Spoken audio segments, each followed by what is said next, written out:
Municipal ఎన్నికల్లో BRS అభ్యర్థులను బెదిరిస్తున్న DSP అట. అభ్యర్థుల మాటలతో అభ్యర్థుల ఇళ్లలోకి వెళ్లి పోలీసుల సహాయంతో బీఆర్ఎస్ అభ్యర్థులను బెదిరిస్తున్న జానారెడ్డి, అతని కుమారులు జైవీర్ రెడ్డి, రఘువీర్ రెడ్డి అట. నల్గొండ జిల్లా హాలియా నందికొండ మున్సిపల్ ఎన్నికల్లో ఓడిపోతామనే భయంతో బీఆర్ఎస్ అభ్యర్థులను డబ్బుల మూటలతో ప్రలోభ పెట్టి బెదిరిస్తున్న కాంగ్రెస్ నాయకుడు జానారెడ్డి, అతని కుమారులు జైవీర్ రెడ్డి, రఘువీర్ రెడ్డి అట.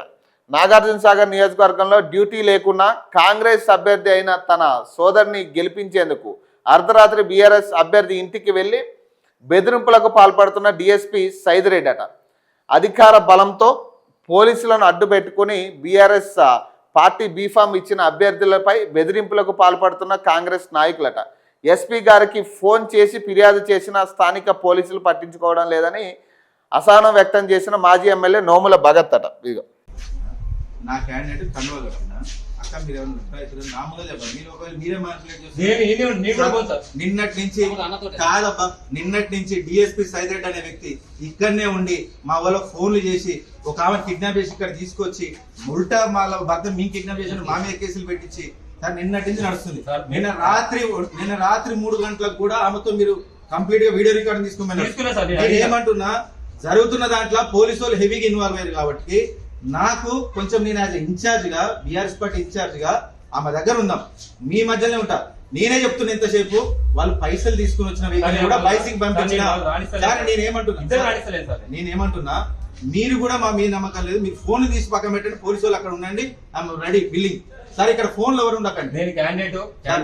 నేను ఏమంటున్నా సార్, మీరు నిన్నటి నుంచి డిఎస్పీ సైదిరెడ్డి గారి కంప్లీట్ ఆల్ ఫోన్స్ మీరు సార్ ట్రాకింగ్ చేయండి. ఇక్కడనే ఉన్నాడు ఆయనకి, ఇక్కడ ఆయన డ్యూటీ లేదు, ఆయన ఇక్కడనే ఉండి మొత్తం రాజకీయం చేస్తున్నాడు. ఒక పోలీస్ కాకుండా ఒక రాజకీయ నాయకుడిలాగా డ్యూటీ చేస్తున్నాడు. నా వాదన ఏంటంటే ఆల్రెడీ 10వ వాటిని బెదిరించి వాళ్ళకి పైసలు చూపించి అన్ని చేసి యునానిమస్ చేసినారు. నేను అడిగే ఒకటి రిక్వెస్ట్, ఒక్కసారి ఆమెకు దండం పెట్టి వెళ్ళిపోతాను. ఎందుకంటే ఒకసారి దండం పెట్టి వెళ్ళిపోతాను, నువ్వే ఉంటావు సార్. నేను ఏమంటా దండం పెట్టి వెళ్ళిపోతాను. అందుకే నా దగ్గరకు వచ్చి అమ్మ నేను ఒకటే అంటున్నా, అల్టిమేట్ గా మీ బిడ్డకి ఒక విలువలు ఇచ్చిన మన జాతులు, దానికోసం నిలబెట్టుకునే ప్రయత్నం చేయండి. అర్థమవుతుంది?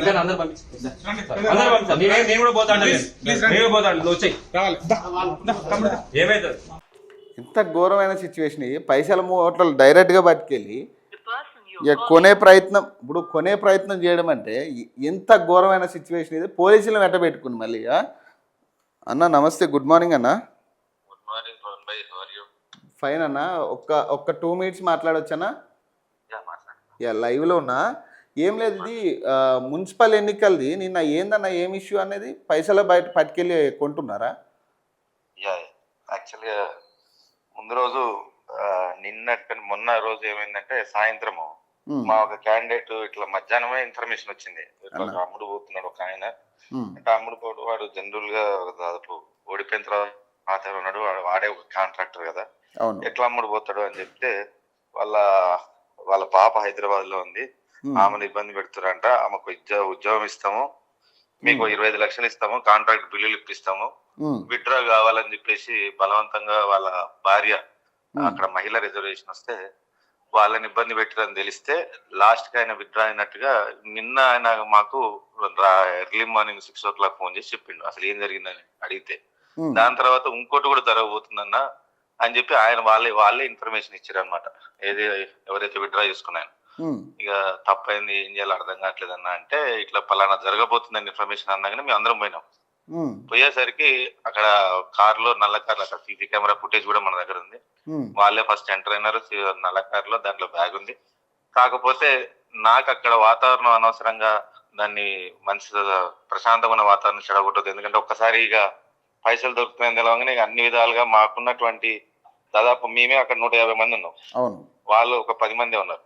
సో ఏది జరిగినా గొడవలు అయితే అని చెప్పేసి అక్కడ మళ్ళా ప్రశాంతమైన వాతావరణం ఉండాలని చెప్పి వాళ్ళు బయటికి పంపించేసి ఇట్లాంటి తప్పుడు పనులు చేయకని బయటికి పంపించాను. బయటికి పంపించిన తర్వాత వాళ్ళు మళ్ళా పోలీసు వాళ్ళని తీసుకొని వచ్చారు.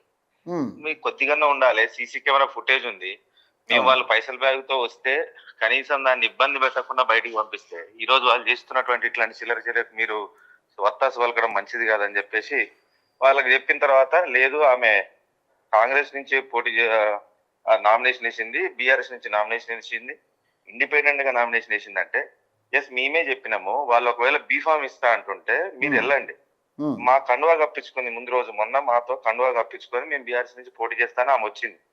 అందుకు ఇప్పుడు వాళ్ళు కొనడానికి వచ్చారు తప్ప బీఫామ్ ఇవ్వడానికి మాత్రం రాలేదు. ఒకవేళ కాంగ్రెస్ బీఫామ్ ఇస్తే మాత్రం మేము వెళ్ళిపోతాం, లేదా బీఆర్ఎస్ బీఫామ్ ఇస్తా అనుకుంటే మీరు ఎందుకు వచ్చినారు ఇప్పుడు పైసలు తీసుకొని?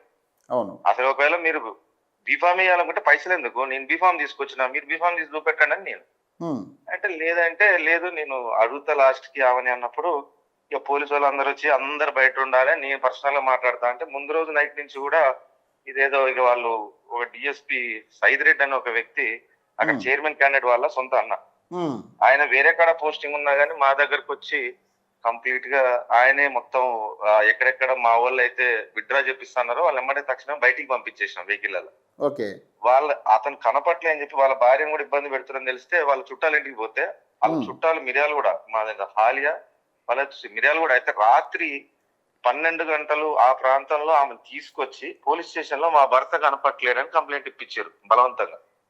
ఆమె మా ఇంటికి 1:30కు వచ్చింది ముందు రోజు, వచ్చి సార్ ఇట్లా నాతో బలవంతంగా కంప్లైంట్ ఇప్పించారు, భయం అవుతుంది చంపేస్తా అంటున్నారంటే మేము మా ఇంట్లో పెట్టుకుంటే పోలీసు వాళ్ళు మా ఇంటికి వచ్చినారు.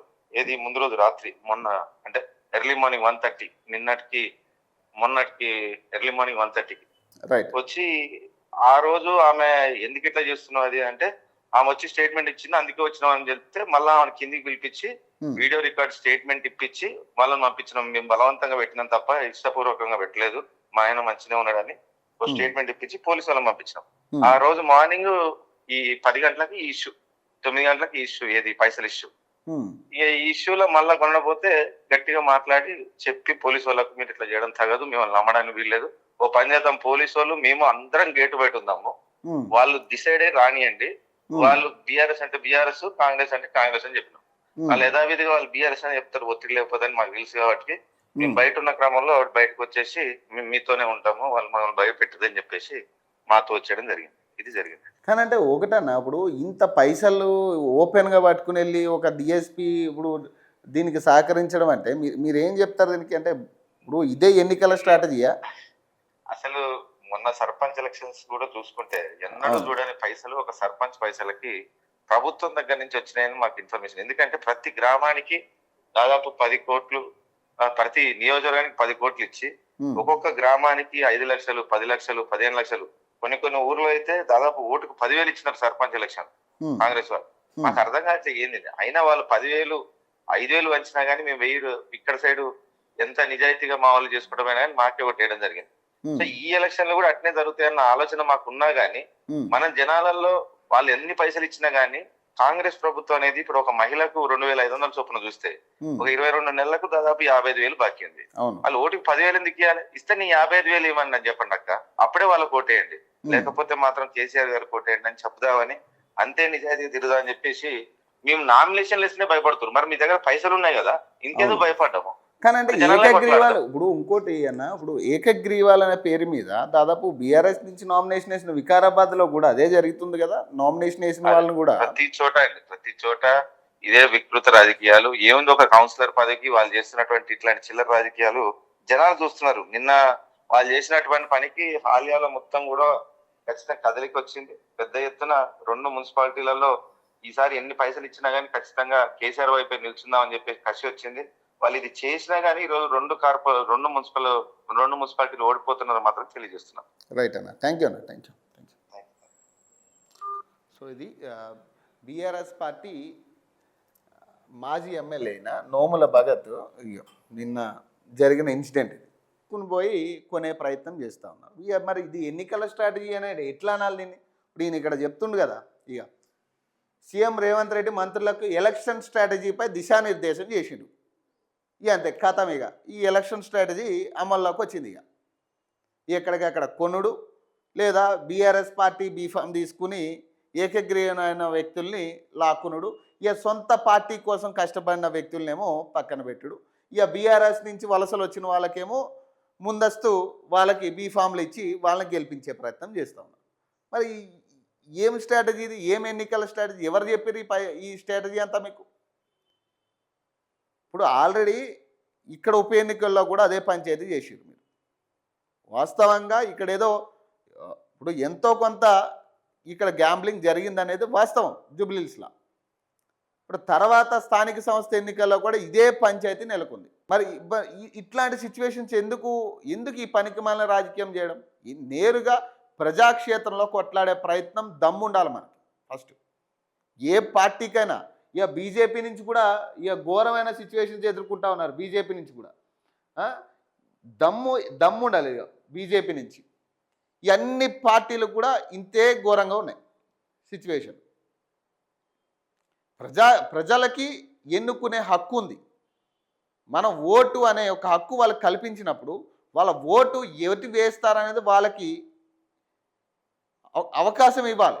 ఈ ఎన్నిక ముఖ్య ఉద్దేశం కూడా ప్రజలు ఎన్నుకోవాలి. వాళ్ళకి సంబంధించిన నాయకుడు ఎవరైతే ఉన్నారో, వాళ్ళకి ఎవరైతే సమర్థవంతుడు అనుకుంటున్నారో వాళ్ళని ఎన్నుకునే అవకాశం ప్రజలకు కల్పించాలి. అది పోయి మీరు పైసలతో కొనుగోలు చేయడం, విచ్చలవిడిగా ఏకగ్రీవాలు చేసి వాళ్ళని బెదిరించి వాళ్ళని కొట్టి వీళ్ళని కొట్టి ఏకగ్రీవాలు చేయడం ఎంతవరకు కరెక్ట్? ఇది ఇప్పుడు దీన్ని ఎన్నికని ఎట్లా అంటాం? ఇప్పుడు ఇది ఎన్నిక ఎట్లా అవుతుంది? ప్రజలు ఎన్నుకున్నారని ఎట్లా చెప్పగలం దీన్ని?